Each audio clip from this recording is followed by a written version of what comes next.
10वां अध्याय। महाराज पृथु का अपनी प्रजा को उपदेश। श्री मैत्रेय जी कहते हैं, विदुर जी, उस समय महाराज पृथु का नगर सर्वत्र मोतियों की लड़ियों, फूलों की रंग बिरंगे वस्त्रों, सोने के दरवाजों और अत्यंत सुगंधित धूपों से सुशोभित था। उसकी गलियां, चौक और सड़कें चंदन और अर्गजे के जल से सींच दी गई थी तथा उसे पुष्प, अक्षत, फल, यवांकुर, खील और दीपक आदि मांगलिक द्रव्यों से सजाया गया था। वह ठौर ठौर पर रखे हुए फल फूल की गुच्छों से युक्त केले के खंभों और सुपारी के पौधों से बड़ा ही मनोहर जान पड़ता था तथा सब और आम आदि वृक्षों के नवीन पत्तों की बंधनवारों से विभूषित था। जब महाराज ने नगर में प्रवेश किया तब दीपक, उपहार और अनेक प्रकार की मांगलिक सामग्री लिए हुए प्रजाजनों ने तथा मनोहर कुंडलों से सुशोभित सुंदरी कन्याओं ने उनकी अगवानी की। शंख और दुंदुभी आदि बाजे बजने लगे, ऋत्विज गणवेद ध्वनि करने लगे, बंदी जनों ने स्तुति गान आरंभ कर दिया। यह सब देख और सुनकर भी उन्हें किसी प्रकार का अहंकार नहीं हुआ। इस प्रकार वीरवर पृथु ने राजमहल में प्रवेश किया। मार्ग में जहाँ तहाँ पुरवासी और देशवासियों ने उनका अभिनंदन किया। परम यशस्वी महाराज ने भी उन्हें प्रसन्नतापूर्वक अभिष्ट वर देकर संतुष्ट किया। महाराज पृथु महापुरुष और सभी के पूजनीय थे। उन्होंने इसी प्रकार के अनेकों उदार कर्म करते हुए पृथ्वी का शासन किया और अंत में अपने विपुल यश का विस्तार कर भगवान का परम पद प्राप्त किया। सूत जी कहते हैं, मुनिवर शौनक जी, इस प्रकार भगवान मैत्रेय के मुख से आदि राज पृथु का अनेक प्रकार के गुणों से संपन्न और गुणवानों द्वारा प्रशंसित विस्तृत सुयश सुनकर परम भागवत विदुर जी ने उनका अभिनंदन करते हुए कहा। विदुर जी बोले, ब्राह्मणों ने पृथु का अभिषेक किया, समस्त देवताओं ने उन्हें उपहार दिए। उन्होंने अपनी भुजाओं में वैष्णव तेज को धारण किया और उससे पृथ्वी का दोहन किया। उनके उस पराक्रम के उच्छिष्ट रूप विषय भोगों से ही आज भी संपूर्ण राजा तथा लोकपालों के सहित समस्त लोग इच्छानुसार जीवन निर्वाह करते हैं। भला ऐसा कौन समझदार होगा जो उनकी पवित्र कीर्ति सुनना न चाहेगा। अतः अभी आप मुझे उनके कुछ और भी पवित्र चरित्र सुनाइए। श्री मैत्रेय जी ने कहा, साधु श्रेष्ठ विदुर जी, महाराज पृथु गंगा और यमुना के मध्यवर्ती देश में निवास कर अपने पुण्य कर्मों के क्षय की इच्छा से प्रारब्धवश प्राप्त हुए भोगों को ही भोगते थे। ब्राह्मण वंश और भगवान के संबंधी विष्णु भक्तों को छोड़कर उनका सातों द्वीपों के सभी पुरुषों पर अखंड एवं अबाध शासन था। एक बार उन्होंने एक महासत्र की दीक्षा ली। उस समय वहाँ देवताओं, ब्रह्म ऋषियों और राज ऋषियों का बहुत बड़ा समाज एकत्र हुआ। उस समाज में महाराज पृथु ने उन पूजनीय अतिथियों का यथायोग्य सत्कार किया और फिर उस सभा में नक्षत्र मंडल में चंद्रमा के समान खड़े हो गए। उनका शरीर ऊंचा, भुजाएं भरी और विशाल, रंग गोरा, नेत्र कमल के समान सुंदर और अरुण, नासिका सुघड़, मुख मनोहर, स्वरूप सौम्य, कंधे ऊंचे और मुस्कान से युक्त दंत पंक्ति सुंदर थी। उनकी छाती चौड़ी, कमर का पिछला भाग स्थूल और उदर पीपल के पत्ते के समान सुडौल तथा बल पड़े हुए होने से और भी सुंदर जान पड़ता था। नाभि भंवर के समान गंभीर थी, शरीर तेजस्वी था, जंघाएं स्वर्ण के समान दीप्यमान थी तथा पैरों के पंजे उभरे हुए थे। उनके बाल बारीक, घुंघराले, काले और चिकने थे। गर्दन समान उतार चढ़ाव वाली तथा रेखाओं से युक्त थी और वे उत्तम बहुमूल्य धोती पहने और वैसी ही चादर ओढ़े थे। दीक्षा के नियम अनुसार उन्होंने समस्त आभूषण उतार दिए थे। इसी से उनके शरीर के अंग प्रत्यंग की शोभा अपने स्वाभाविक रूप में स्पष्ट झलक रही थी। वे शरीर पर कृष्ण मृग का चर्म और हाथों में कुशा धारण किए हुए थे। इससे उनके शरीर की कांति और भी बढ़ गई थी। वे अपने सारे नित्य कृत्य यथाविधि संपन्न कर चुके थे। राजा पृथु ने मानो सारी सभा को हर्ष से सराबोर करते हुए अपने शीतल एवं स्नेहपूर्ण नेत्रों से चारों ओर देखा और फिर अपना भाषण प्रारंभ किया। उनका भाषण अत्यंत सुंदर, विचित्र पदों से युक्त, स्पष्ट, मधुर, गंभीर एवं निशंक था। मानो उस समय वे सबका उपकार करने के लिए अपने अनुभव का ही अनुवाद कर रहे हैं। राजा पृथु ने कहा, सज्जनों, आपका कल्याण हो। आप महानुभाव जो यहाँ पधारे हैं, मेरी प्रार्थना सुनिए। जिज्ञासु पुरुषों को चाहिए कि संत समाज में अपने निश्चय का निवेदन करें।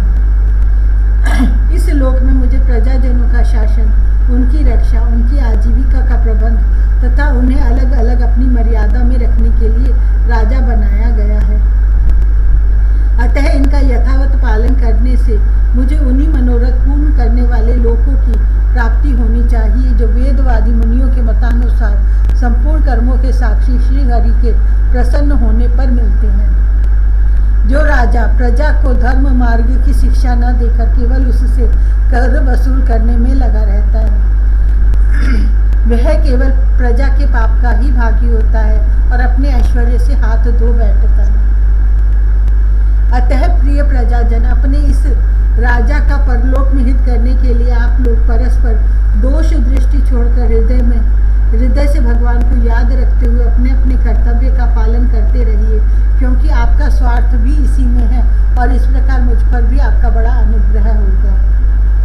विशुद्ध चित्त देवता, पितर और महर्षिगण, आप भी मेरी इस प्रार्थना का अनुमोदन कीजिए, क्योंकि कोई भी कर्म हो, मरने के अनंतर उसके कर्ता, उपदेष्टा और समर्थक को उसका समान फल मिलता है। माननीय सज्जनों, किन्हीं श्रेष्ठ महानुभावों के मत में तो कर्मों का फल देने वाले भगवान यज्ञपति ही हैं, क्योंकि यह लोक और परलोक दोनों ही जगह कोई कोई शरीर बड़े तेजोमय देखे जाते हैं। मनु, उत्तानपाद, महीपति ध्रुव, राजऋषि प्रियव्रत, हमारे दादा अंग तथा ब्रह्मा, शिव, प्रहलाद, बलि और इसी कोटि के अन्यान्य महानुभावों के मत में तो धर्म, अर्थ, काम, मोक्ष रूप चतुर्वर्ग तथा स्वर्ग और अपवर्ग के स्वाधीन नियामक कर्म फलदाता रूप से भगवान गदाधर की आवश्यकता है।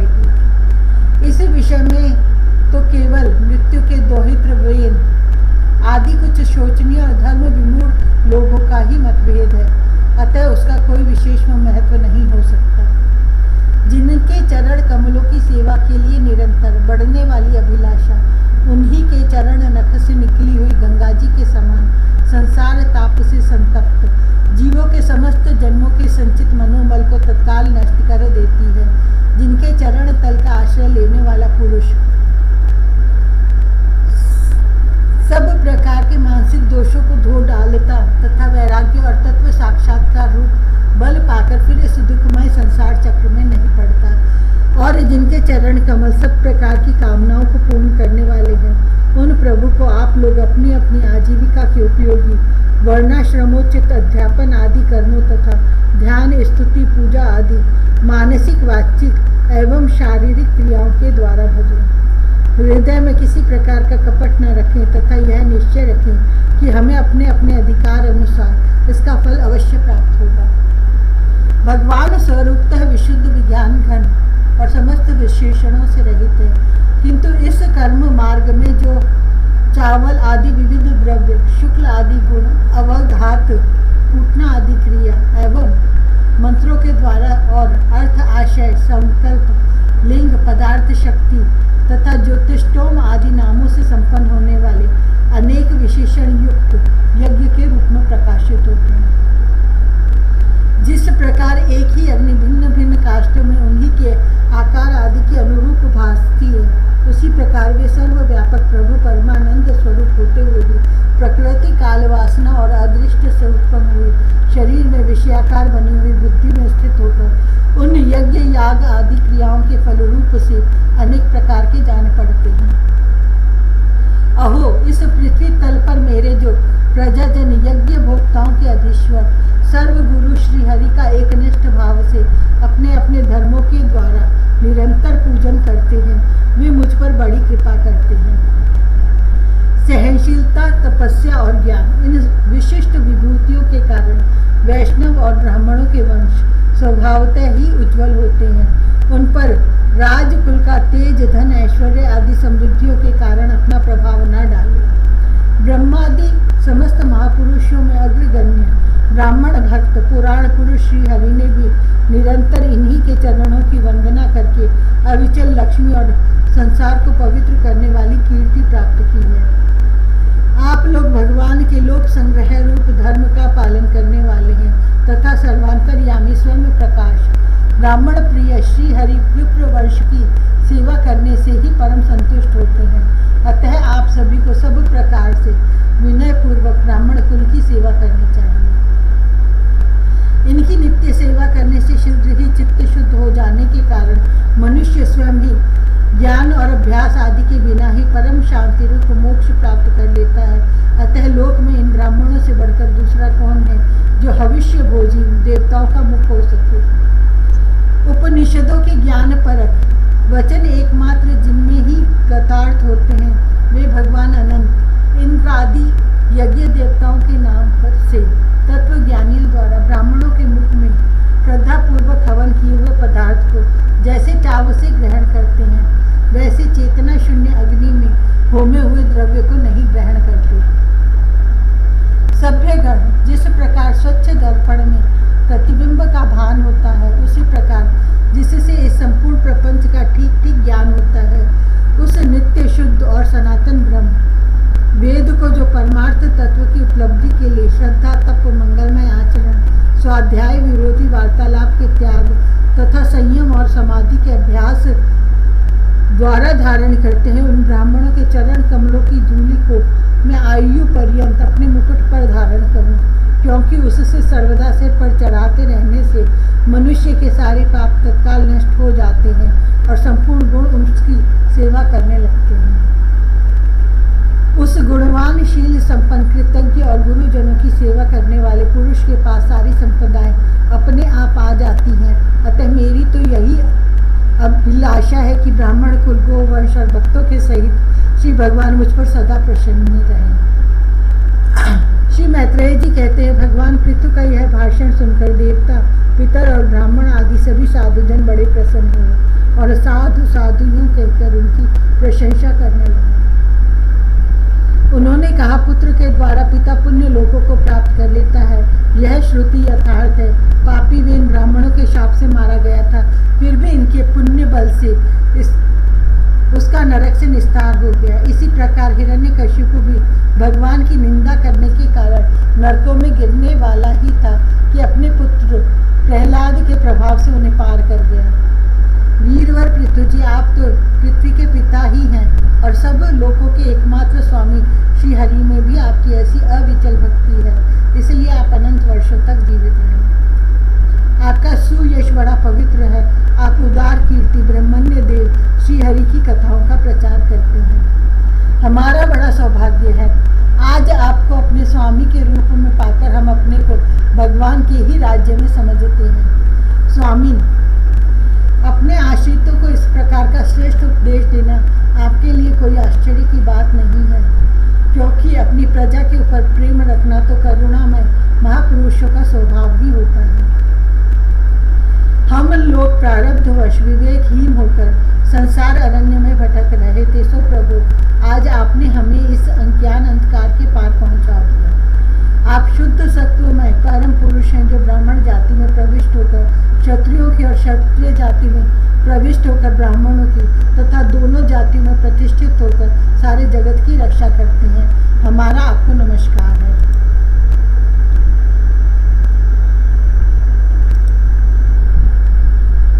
बाईसवां अध्याय।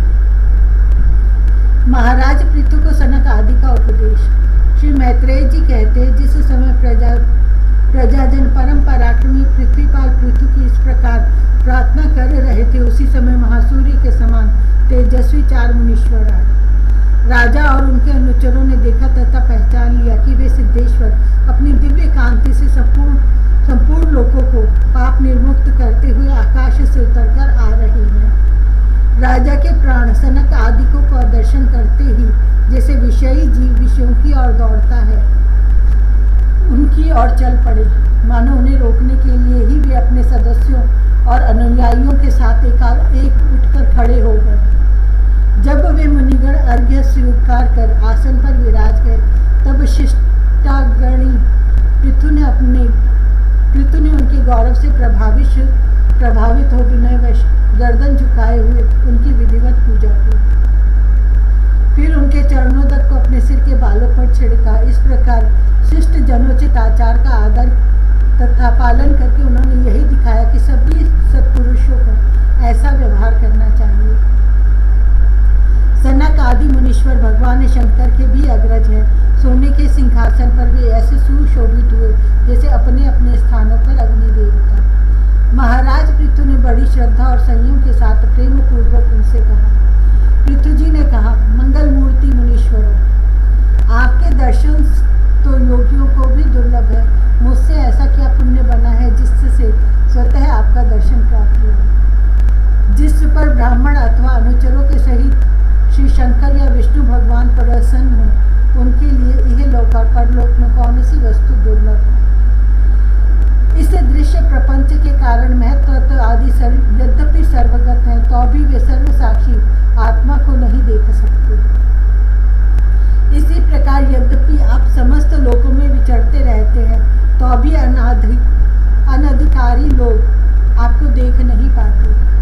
जिनके घरों में आप जैसे पूज्य पुरुष उनके जल तृण पृथ्वी गृह स्वामी अथवा सेवक आदि किसी अन्य पदार्थ को स्वीकार कर लेते हैं, वे गृहस्थ धनहीन होने पर भी धन्य हैं। जिन घरों में कभी भगवत भक्तों के परम पवित्र चरणों तक के छींटे नहीं पड़े, वे सब प्रकार की रिद्धि सिद्धियों से भरे होने पर भी ऐसे वृक्षों के समान है कि जिन पर सांप रहते हैं।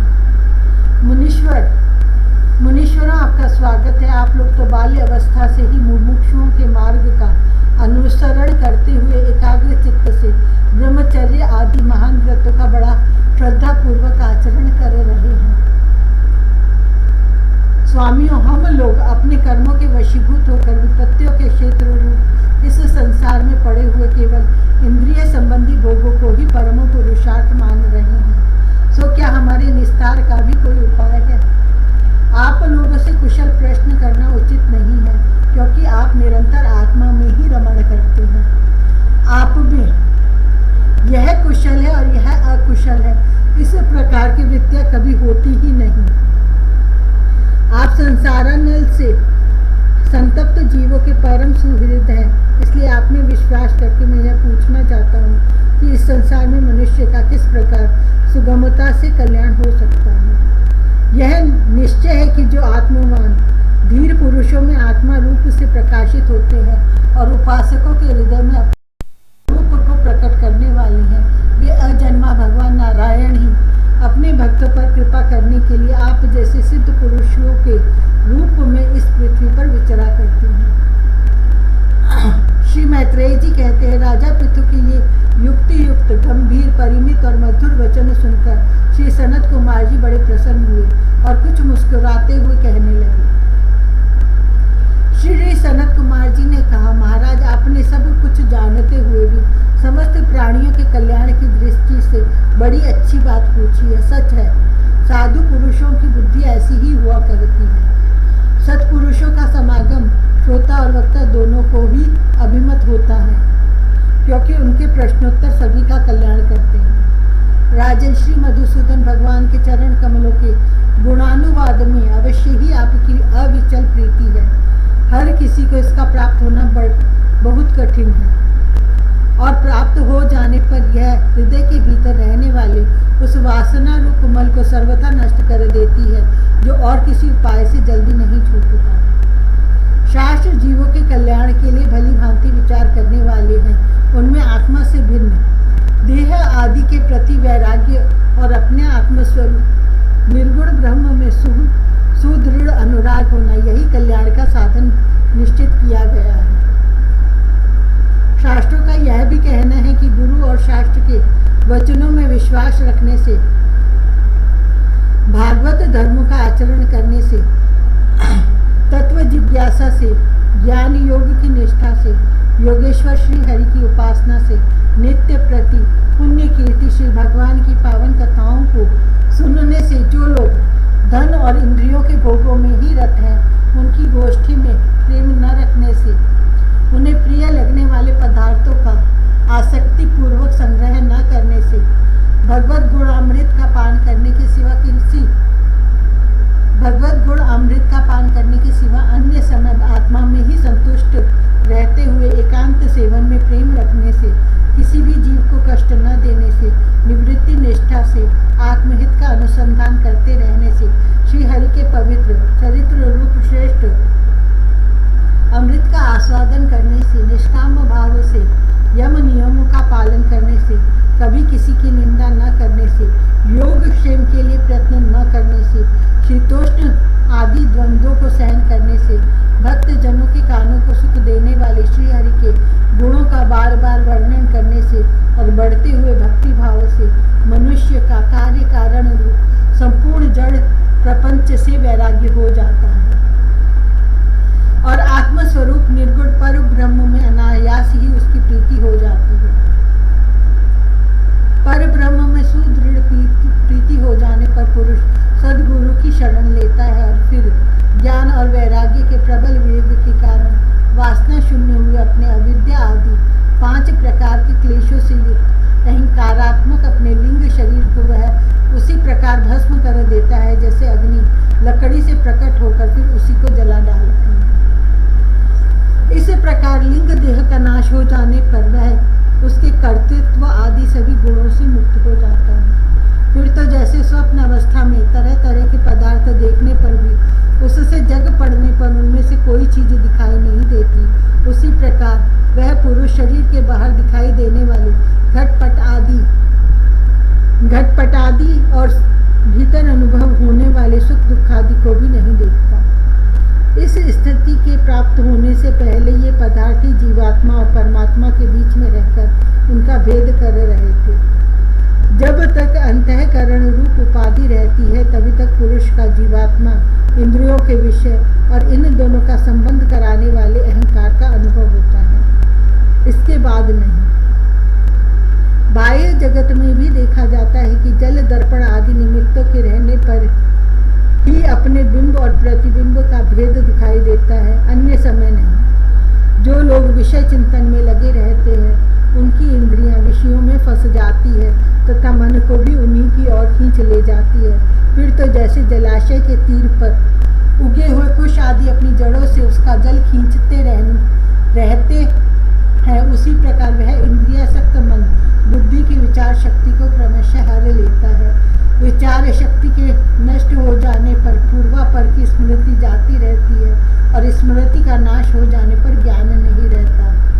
इस ज्ञान के नाश को ही पंडित जन अपने आप अपना नाश करना कहते हैं, जिसके उद्देश्य से अन्य सब पदार्थों में प्रियता का बोध होता है। उस आत्मा का अपने द्वारा ही नाश होने से जो स्वार्थ हानि होती है उससे बढ़कर लोक में जीव की और कोई हानि नहीं है।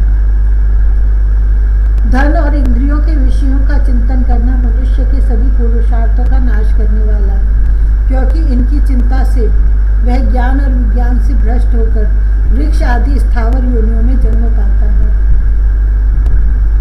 इसलिए जिसे अज्ञान अंधकार से पार होने की इच्छा हो उस पुरुष को विषयों में आसक्ति कभी नहीं करनी चाहिए, क्योंकि यह धर्म अर्थ काम और मोक्ष की प्राप्ति में बड़ा बाधक है।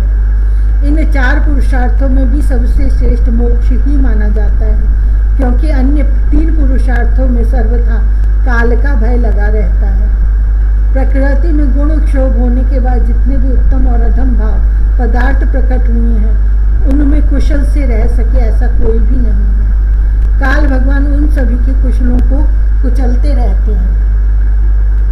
अतः राजर्षि भगवान देह इंद्रिय प्राण बुद्धि और अहंकार से आवृत सभी स्थावर जंगम प्राणियों के हृदयों में जीव के नियामक अंतर्यामी आत्मा रूप से सर्वत्र साक्षात प्रकाशित हो रहे हैं। उन्हें तुम वह मैं ही हूँ ऐसा जानो। जिस प्रकार माला का ज्ञान हो जाने पर उसमें सर्प बुद्धि नहीं रहती, उसी प्रकार विवेक होने पर जिसका कहीं पता नहीं लगता, ऐसे ही यह मायामय प्रपंच जिसमें कार्य कारण रूप से प्रतीत हो रहा है और जो स्वयं कर्म फल कलुषित प्रकृति से परे है, उस नित्य मुक्त निर्मल और ज्ञान स्वरूप परमात्मा को मैं प्राप्त हो रहा हूँ। संत महात्मा जिनके चरण कमलों के अंगुली तल की छिटकती हुई छटा का स्मरण करके अहंकार रूप हृदय ग्रंथि को जो कर्मों से गठित है इस प्रकार छिन्न भिन्न कर डालते हैं कि समस्त इंद्रियों का प्रत्याहार करके अपने अंतःकरण को निर्विषय बनाने वाले सन्यासी भी वैसा नहीं कर पाते। तुम उन सर्वाश्रय भगवान वासुदेव का भजन करो जो लोग मन और इंद्रिय रूप मगरों से भरे हुए इस संसार सागर को योग आदि दुष्कर साधनों से पार करना चाहते हैं। उनका उस पार पहुंचना कठिन ही है, क्योंकि उन्हें कर्णधार रूप श्री हरि का आश्रय नहीं है। अतः तुम तो भगवान के आराधनीय चरण कमलों को नौका बनाकर अनायास ही इस दुस्तर समुद्र को पार कर लो। श्री मैत्रेय जी कहते हैं, विदुर जी ब्रह्मा जी के पुत्र आत्मज्ञानी सनत कुमार जी से इस प्रकार आत्म तत्व का उपदेश पाकर महाराज पृथु ने उनकी बहुत प्रशंसा करते हुए कहा। राजा पृथु ने कहा, भगवान दीन दयाल श्री हरि ने मुझ पर पहले कृपा की थी, उसी को पूर्ण करने के लिए आप लोग पधारे हैं। आप लोग बड़े ही दयालु हैं। जिस कार्य के लिए आप लोग पधारे थे उसे आप लोगों ने अच्छी तरह संपन्न कर दिया। अब इसके बदले में मैं आप लोगों को क्या दूं? मेरे पास तो शरीर और इसके साथ जो कुछ भी है, जो कुछ है वह सब महापुरुषों का ही प्रसाद है। ब्राह्मण, प्राण, स्त्री, पुत्र, सब प्रकार की सामग्रियों से भरा हुआ भवन, राज्य, सेना, पृथ्वी और कोश, यह सब कुछ आप ही लोगों का है। अतः आपके ही श्री चरणों में समर्पित है। वास्तव में तो सेनापतित्व, राज्य, दंड विधान और संपूर्ण लोगों के शासन का अधिकार तो वेद शास्त्रों के ज्ञाता ब्राह्मणों को ही है। ब्राह्मण अपना ही खाता है, अपना ही पहनता है और अपनी ही वस्तु दान देता है। दूसरे क्षत्रिय आदि तो उसी की कृपा से अन्न खाने को पाते हैं। आप लोग वेद के पारगामी हैं। आपने अध्यात्म तत्व का विचार करके हमें निश्चित रूप से समझा दिया है कि भगवान के प्रति इस प्रकार की अभेद भक्ति ही उनकी उपलब्धि का प्रधान साधन है। आप लोग परम कृपालु हैं, अतः अपने इस दीनोद्धार रूप कर्म से ही सर्वदा संतुष्ट रहे। आपके इस उपकार का बदला कोई क्या दे सकता है? उसके लिए प्रयत्न करना भी अपनी हंसी कराना ही है। श्री मैत्रेय जी कहते हैं, विदुर जी, फिर आदिराज पृथु ने आत्मज्ञानियों में श्रेष्ठ सनक आदि की पूजा की और वे उनके शील की प्रशंसा करते हुए सब लोगों के सामने ही आकाश मार्ग से चले गए। महात्माओं में अग्रगण्य महाराज पृथु उनके आत्मोपदेश पाकर चित्त की एकाग्रता से आत्मा में ही स्थित रहने के कारण अपने को कृतकृत्य सा अनुभव करने लगे। वे ब्रह्मापर्ण बुद्धि से समय, स्थान, शक्ति, न्याय और धन के अनुसार सभी कर्म करते थे। इस प्रकार एकाग्र चित्त से समस्त कर्मों का फल परमात्मा को अर्पण करके आत्मा को कर्मों का साक्षी एवं प्रकृति से अतीत देखने के कारण वे सर्वथा निर्लिप्त रहे।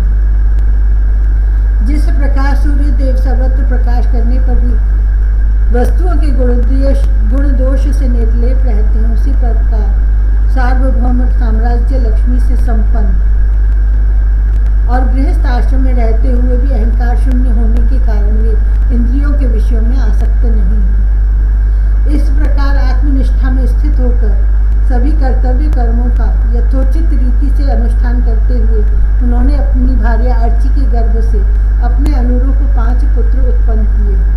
उनका नाम विजिताश्व, धूम्रकेश, हर्यक्ष, द्रविड़ और वृक्क थे। महाराज पृथु भगवान के अंश थे। वे समय समय पर जब जब आवश्यक होता था जगत के प्राणियों की रक्षा के लिए अकेले ही समस्त लोकपालों के गुण धारण कर लिया करते थे। अपने उदार मन, प्रिय और हितकर वचन, मनोहर मूर्ति और सौम्य गुणों के द्वारा प्रजा का रंजन करते रहने से दूसरे चंद्रमा के समान उनका राजा यह नाम सार्थक हुआ। सूर्य जिस प्रकार गर्मी में पृथ्वी का जल खींचकर वर्षा काल में उसे से पुनः पृथ्वी पर बरसा देता है और अपनी किरणों से सबको ताप पहुंचाता है, उसी प्रकार वे कर रूप से प्रजा का धन लेकर उसे दुष्काल आदि के समय मुक्त हस्त से प्रजा के हित में लगा देते थे तथा सब पर अपना प्रभाव जमाए रखते थे। वे तेज में अग्नि के समान दुर्धर्ष, इंद्र के समान अजय, पृथ्वी के समान क्षमाशील और स्वर्ग के समान मनुष्यों की समस्त कामनाएं पूर्ण करने वाले थे। समय समय पर प्रजाजनों को तृप्त करने के लिए वे मेघ के समान उनके अभिष्ट अर्थों को खुले हाथ से लुटाते रहते थे। वे समुद्र के समान गंभीर और पर्वतराज सुमेरु के समान धैर्यवान भी थे। महाराज पृथु दुष्टों के दमन करने में यमराज के समान, आश्चर्यपूर्ण वस्तुओं के संग्रह में हिमालय के समान, कोष की समृद्धि करने में कुबेर के समान और धन को छिपाने में वरुण के समान थे। शारीरिक बल, इंद्रियों की पटुता और तथा पराक्रम में सर्वत्र गतिशील वायु के समान और तेज की असह्यता में भगवान शंकर के समान थे। सौंदर्य में कामदेव के समान, उत्साह में सिंह के समान, वात्सल्य में मनु के समान और मनुष्यों के आधिपत्य में सर्वसमर्थ ब्रह्मा जी के समान थे। ब्रह्म विचार में बृहस्पति, इंद्रिय जय में साक्षात श्री हरि तथा गौ ब्राह्मण गुरुजन एवं भगवत भक्तों की भक्ति, लज्जा, विनयशील एवं परोपकार आदि गुणों में अपने ही समान अनुपम थे। लोग त्रिलोकी में सर्वत्र उच्च स्वर से उनकी कीर्ति का गान करते थे। इससे वे स्त्रियों तक के कानों में वैसे ही प्रवेश पाए हुए थे जैसे सत्पुरुषों के हृदय में श्री राम।